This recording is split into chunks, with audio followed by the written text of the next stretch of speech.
Nasa estudyante ng isa. Para nung para sa pagkukulan, ako si sabihin ng Brando, hindi ko pangalan na sa kanya ng servisyo. Ako si Lieutenant Brando T. Taboran, PPDI.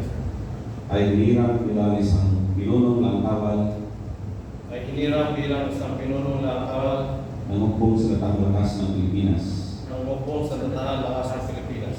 Ay daigdig na nanunumpa Ay daigdig na nanunumpa at tutuparin ko ng buong pusay at katapatan na tutuparin ko ng buong pusay at katapatan sa abot ng aking kakayahan. sa abot ng aking kakayahan.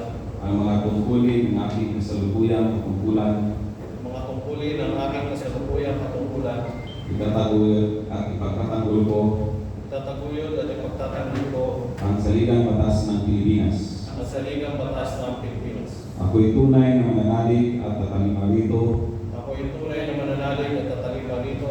Ako'y susunod sa batas at sa makatarungan Ako'y susunod sa batas at sa katarungan at makataong utos na legal na pinaiira ng sadyang itinakda ng may kapangyarihan at sa utos na legal at pinahihiran na sadyang itinakda ng makapangyarihan ng Republika ng Pilipinas.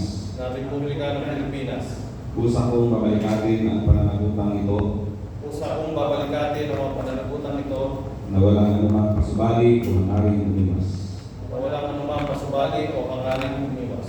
Kasiyahan na lang ng Diyos. Kasihang nawa mo ng Diyos. Ibabaan